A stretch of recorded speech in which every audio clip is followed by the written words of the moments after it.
재은이가 학교에서 참 어려웠는데 얘기를 할까 말까 하다가 합니다. 그 이유는 얘기를 해야 사람을 압니다. 그러니까 본인의 상태는 본인밖에 모릅니다. 그런데 의뢰껏 남편도 잘 알거니와 자녀도 잘 알거니와 내 옆에 있는 사람도 잘 알거니와 이렇게 생각하거든요. 근데 전혀 모릅니다. 혼자 생각에, 혼자 느낌에 자기가 어렵고 힘든데 다 알겠거니와 하지만 실제로 모릅니다. 내가 느끼고 있는 것을 내 남편도 잘 모르고 내 아내도 잘 모르고 내 자식도 모르고 어쩌면 내 부모도 모릅니다. 그러니까 몰라요. 그러니까 말을 하지 않으면 어떤 상황에 있는지를 전혀 알 수가 없습니다. 지금 말씀드린 것처럼 김장하는 것 때문에 15, 16이 아닌데 이렇게 나오잖아요. 그러니까 이게 모르거든요. 그러니까 정확한 것인데도 불구하고 이게 건너가다 보면 이게 전혀 이상한 것이 될 수도 있습니다. 그래가지고 여러분의 있는 마음을 그러니까 지금 사실은 말씀을 이렇게 들으셔야 될 분들이 들으셔야 되는데 매번 그렇잖아요. 말씀을 들어야 될 분들이 들으시면 정말 좋은데 그게 아니라 어떤 분들이 얘기를 듣습니다. 근데 정말 여러분이 하나님의 말씀이나 뭐든지 이렇게 얘기를 하셔야 됩니다. 다시 말하면 소통을 하셔야 합니다. 내가 이런 일 때문에 고통스럽고 힘들었다라고 하는 말을 상대방에게 얘기를 해야 알지 의뢰껏 알거니와 하면서 그러다 보면 서로 계속 이게 간격이 벌어집니다. 그래서 분명히 알 것 같은데도 나를 이렇게 잘 안 해주거든요. 잘 친하게 안 해주거든요. 그러면 서운한 거예요. 왜? 나는 지금 힘들고 어려운데 나를 그렇게 대우 안 해주니까 더 어려운 거예요. 그러면 그게 자기 세계 속에 빠지게 되는 거예요. 그러니까 자기 세계 속에 빠지면 이제 헤어나오기가 어렵습니다. 그러니까 여러분의 삶에도 스스로 담을 쌓기 시작하면 그 담을 넘어가기가 어렵습니다. 왜냐하면 그 담을 허물어야 되거든요. 오늘 설교와 말씀하고 관련이 있기 때문에 제가 말씀드리는 거예요. 그러니까 오늘 말씀에 모든 이론, 높아진 것들을 다 무너뜨리고 라고 했거든요. 근데 한글 번역판을 보다 보니까 거기에 뭐라고 써 있냐면 그러니까 모든 이론이라고 하는 말이 들어가 있는 데 있어요. 그 뭐냐면 모든 이론이라고 하는 것은 모든 생각이라는 거잖아요. 모든 사고 이것들을 이야기하는 거예요. 그러니까 모든 생각과 모든 그런 사고들, 체제들 이것들이 사실 무너져야 되는데 왜 무너져야 되냐? 그 전제는 뭐냐면 하나님을 대적하는 것입니다. 그러니까 만약에 하나님을 대적하는 것이면 다 무너져 있다라고 말하는 겁니다. 내가 가지고 있는 생각이 하나님을 대적하는 것에 포함됐는지 안 포함됐는지를 분별할 수 없으면 내가 가지고 있는 생각이 하나님을 대적할 수도 있어요. 그러니까 나는 이게 정의라고 생각하거든요. 이게 옳은 것이라고 생각하고 평생을 살아왔어요. 예를 들어 북한의 체제 안에 있었던 사람들은 북한 체제 안에서 그것이 정답이라고 믿고 살았어요. 그러니까 대적을 안 해요. 왜? 김일성, 김정은, 중간에 김정일 이 3부자가 자기들을 위해서 열심히 이렇게 수고하고 봉사한다라고 생각하거든요. 근데 그게 아니다라고 깨달은 사람은 이제 돌이켜서 이제 우리가 다니엘 기도회 때 강정원 자매가 고백했던 것처럼 그런 출신 성분이 안 좋았던 사람이에요. 왜냐하면 아버지가 개성에서 올라간 사람이기 때문에 남쪽 물 먹었던 사람이다라고 하는 편견이죠. 생각이에요. 그래서 저는 남쪽에서 온 사람이었기 때문에 우리를 반대할 거다라고 생각했기 때문에 그 사람은 하층 계층으로 판단을 해가지고요 높이 못 올라가는 사람이에요. 북한 사회가 계급 사회예요. 근데 이게 점프하기가 어려워요. 높이 올라갈 수가 없는 사회예요. 기회가 안 주어져요. 근데 그냥 이렇게 안 좋은 지역에 가가지고 노래를 잘하니까 이제 선전하는 가수로 그런 역할을 했던 사람이거든요. 그래가지고 그런 생활을 하다가 옆에 누군가 찔러서 돈 벌러 가자.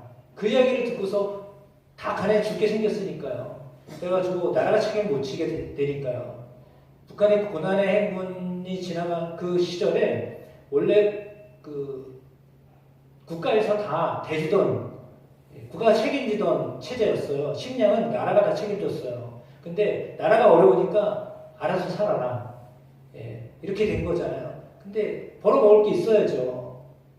그러니까 중국 가면 돈 벌 수 있다라고 생각해서 누군가 옆에서 찔러서 그 말을 듣고 중국에 넘어갔는데 넘어갔다가 한국 문화를 알고 깨달아가지고 그럼 한국을 가야 되겠구나. 이렇게 해가지고 그 사람이 한국에 왔어요. 근데 중국에 있는 동안에도 한국 가자고 하니까 이 이념이 사고가 그 안에 틀이 박혀 있었기 때문에 막 화가 나고 막 이랬는데 한국 문화를 계속 접하다 보니까 내가 배웠던 사고, 생각 이게 잘못된 거네? 라고 하는 것을 한국 문화를 보면서 깨달은 거예요. 그래서 나중에 이제 돌아왔는데 아버지까지 다 돌아와가지고 그 아버님이 그날 간증을 하는데 아버님이 나와가지고 마이크를 붙잡고 안 나요. 너무 좋아가지고 그러면서 나도 이렇게 변했다고. 이 사고의 틀을 변화시킬 수 있다라고 하는 것은 참 놀라운 것입니다.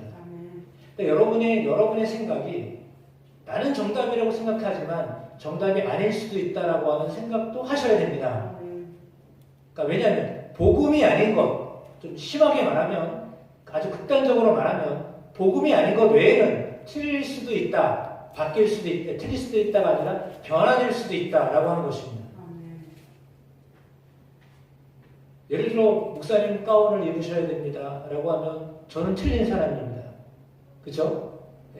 건방지게 가운 벗어 제꼈으니까 말을 좀 심하게 하지만 그러나 제가 이렇게 하면 제가 잘못한 사람이죠. 왜? 가운을 입어야지 목사가 주일날 가운 벗고 설교한다. 그러면 말이 안 되는 거잖아요. 근데 그게 정답이냐라고 할 때 여러분 유튜브 이렇게 보시면서 목사님들 설교하시는 거 보세요. 주일날 가운을 입으시고 계시고 안 입은 분이 계셔요. 그럼 뭐가 정답이에요? 그때는 우리 목사님이 정답이다. 이래셔야죠. 다시 한번. 어떻게 하신다고요? 우리 목사님 정답이라고 생각을 그렇게 믿어야 여러분이 마음이 편안하지. 우리 목사님 가운도 안 입고 저렇게 설교하고 권위도 없어 보여. 이러면 은혜가 됩니까 여러분이? 생각을 바꾸셔야 돼요. 그러니까 여러분의 생각을 이렇게 변화를 가져야 될 때는 변화를 가지셔야 돼요. 내 생각이 올바른 거야 라고 생각만 하시면 안 돼요. 왜? 그러면 다른 사람 다른 생각은 틀린 거잖아. 그럼 저 사람 고쳐줘야 되는데 고칠 수가 없어요. 어떻게 고쳐요? 안 고쳐지는데.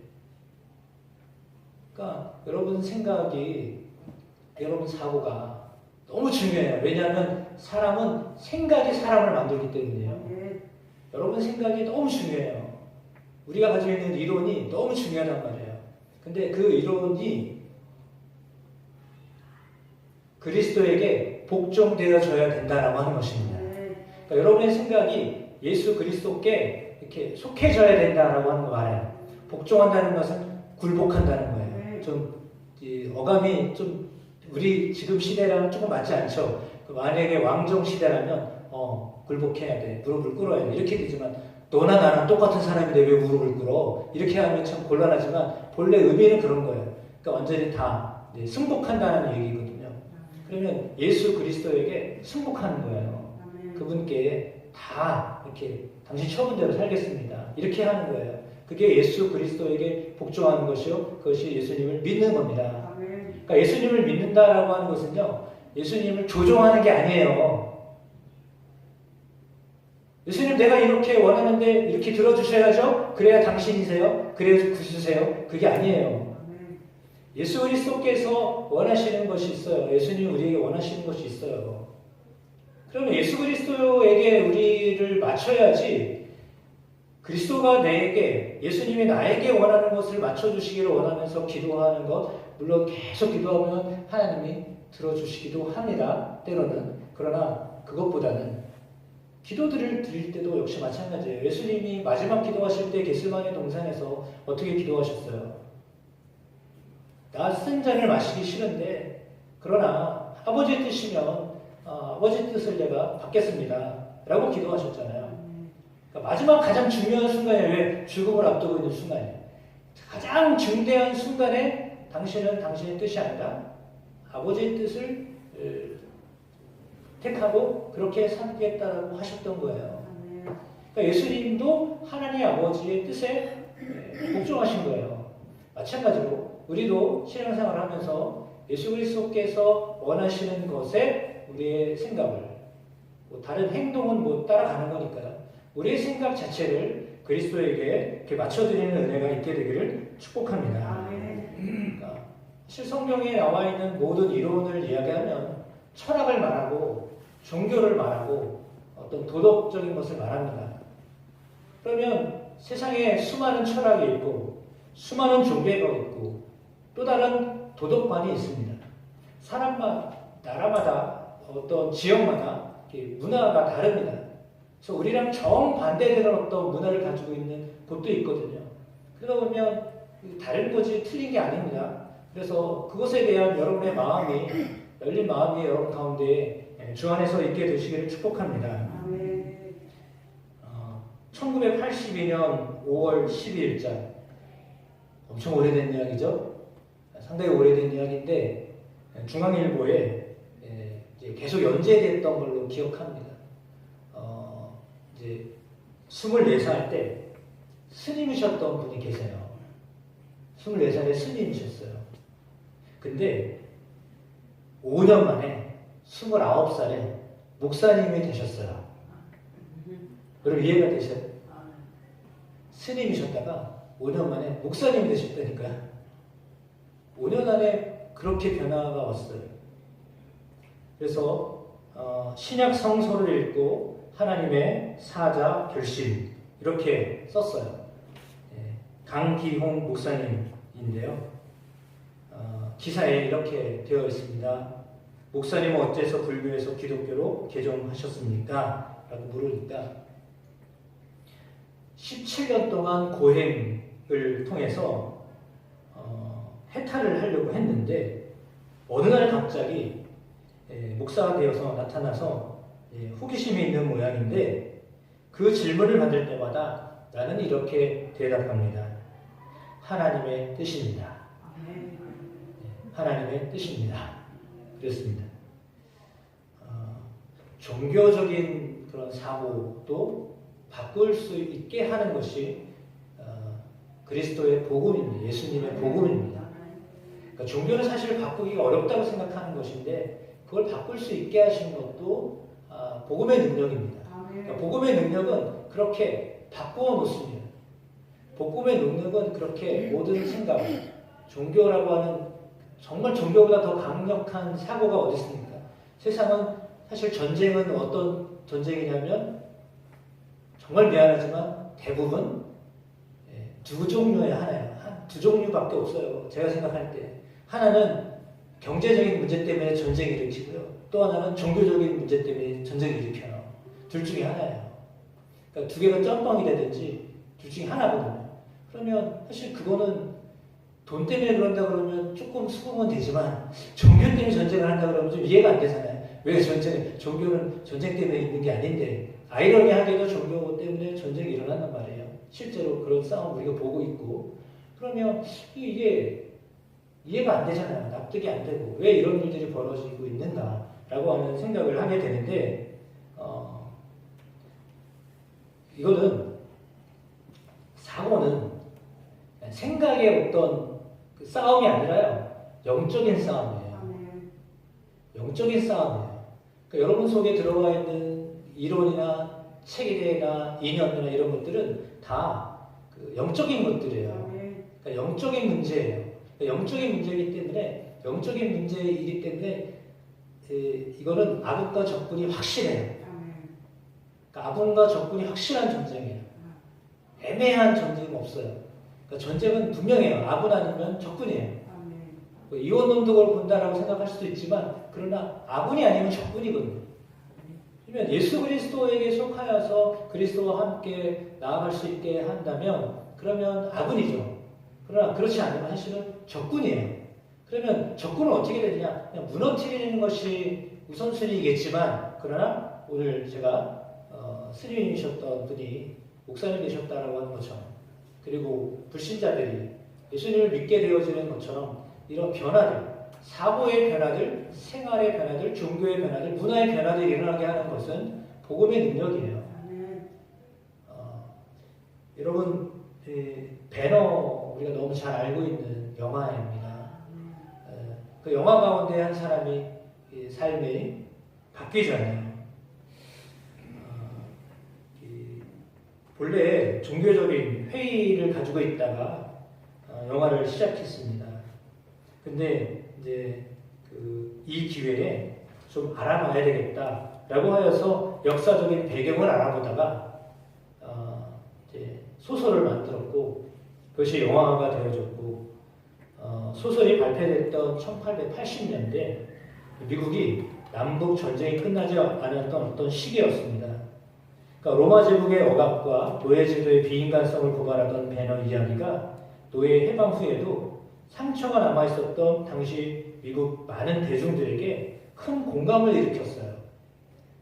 이제 노예에 대한 이야기가 나오기 때문에 폭발적인 인기를 얻었습니다. 미국에서 성경 다음으로 가장 많이 팔린 베스트셀러가 배너예요. 유대인 감독의 연출이 있었습니다.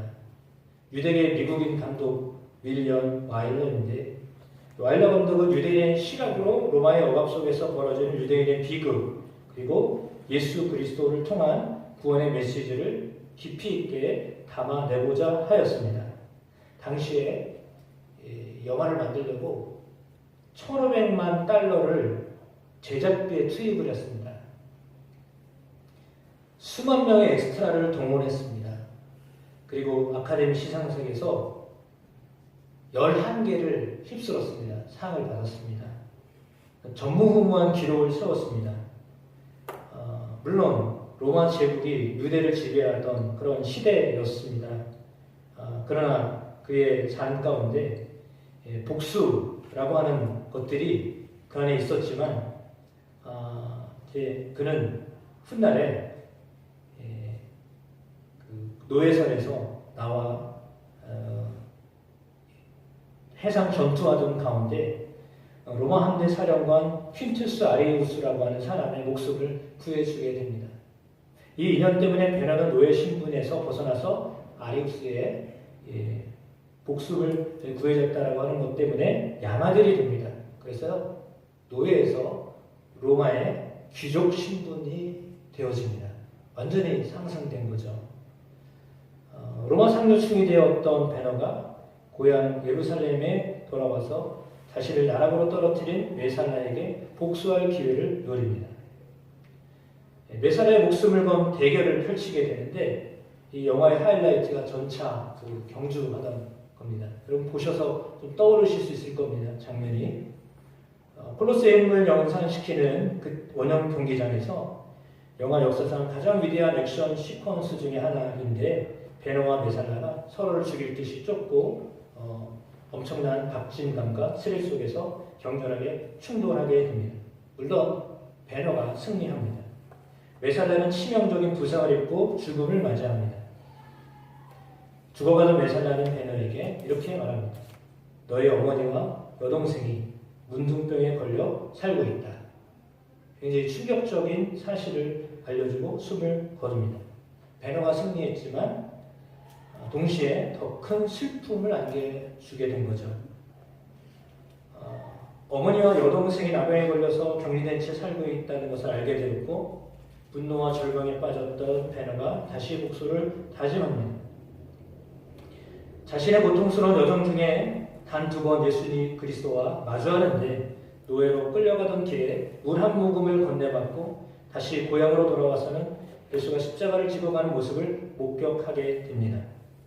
베너의 어머니 여동생은 예수님 십자가에 못 박혀 죽는 순간 기적적으로 내린 비 속에서 나병이 치유되었습니다.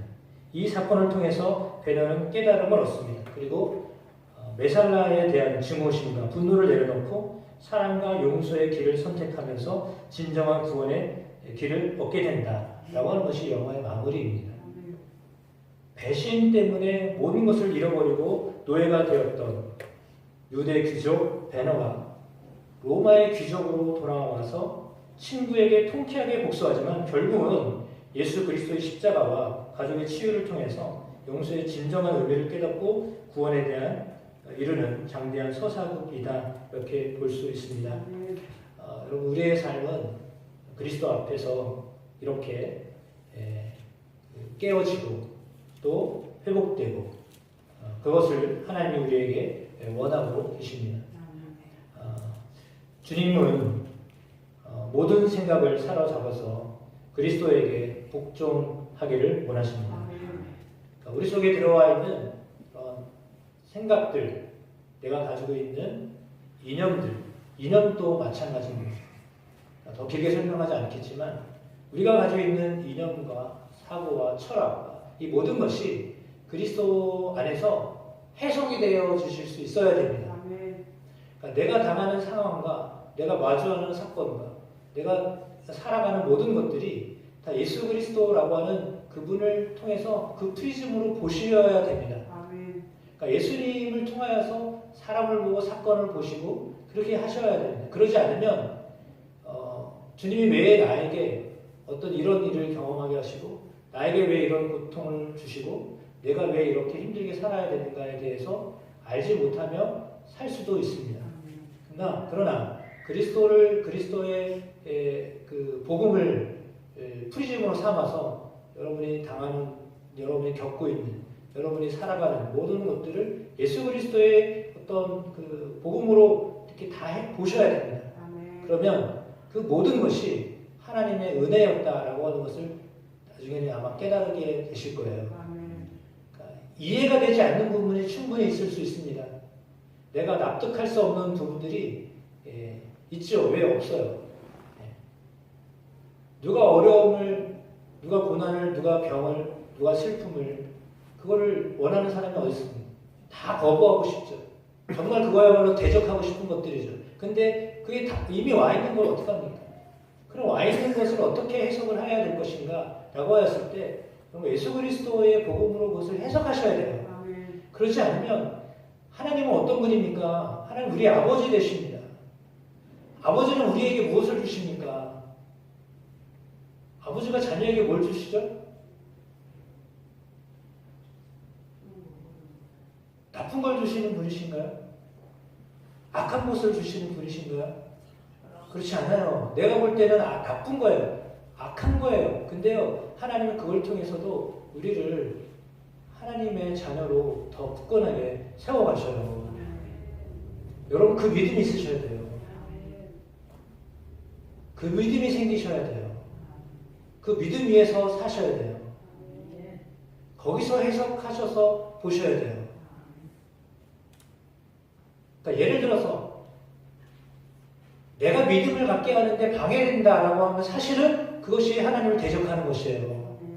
그렇다고 해서 대적을 어떻게 해요? 그냥 물리치면 되나요? 아니죠. 대적이 오히려 변화되도록 기도해야죠.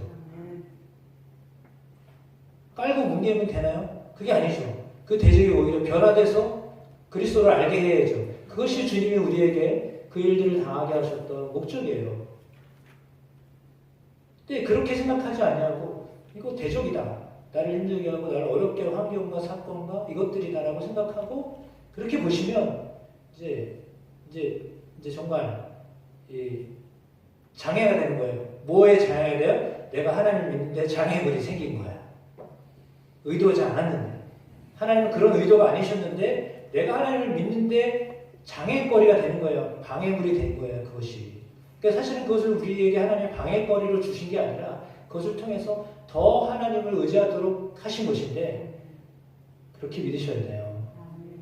그러니까 만약에 내가 병들어서 힘들고 어렵다라고 하면 왜 하나님 나에게 병을 주셨어요? 라고 할 것이 아니라 이 병을 통해서도 내가 하나님 앞에 하나님을 더 알아가겠습니다라고 하면 그 병이요 걸림돌이 아니에요. 오히려 하나님을 더 의지할 수 있는 하나님의 선한 도구가 된 거예요. 장애인으로 태어난 목사님이 기도하셨대요. 하나님 나를 고쳐달라고. 그런데 고침을 받으셨대요. 근데 언제 고침을 받았냐라고 하니까 깨달을 때 고침을 받았대요. 언제요?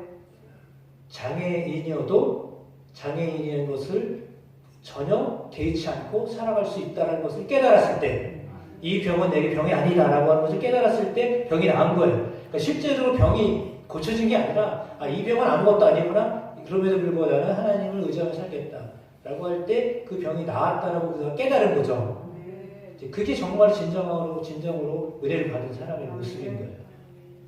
그러니까 우리 가운데 방해가 되어지는 것이라고 생각되어지는 것이 오히려 방해가 아니라 하나님을 더 알아가도록 하는 것이 될 수 있다라고 생각을 바꾸셔야 돼요. 그러니까 여러분 생각을 바꾸시기를 축복합니다. 그러면 그 일을 통하여서 오히려 하나님이 역사하시는 것을 보게 하실 거예요. 그게 그리스도의 복음의 능력이에요. 그 능력으로 살아가는 거예요. 그 생각으로 살아가시는 거예요. 그게 하나님의 능력이에요. 물론 힘들고 어렵죠. 그러나 그것이 여러분을 더 견고하게 세우시는 은혜입니다. 더 견고하게 세우시는 하나님의 은혜입니다. 그 은혜 가운데 나아가게 되시기를 축복합니다. 그 일은 우리의 생각, 사고, 영적인 일이다 라는 것을 놓치지 마시고 그리스도 안에서 해석하고 보실 수 있는 은혜가 여러분 가운데 주어지게 되기를 축복합니다. 그리고 하나님 앞에 기도하십시오. 그러면 하나님이 다 길을 열어가실 것입니다. 그런 은혜들을 경험하게 되는 여러분의 삶, 저의 삶이 되기를 주의 이름으로 축복합니다.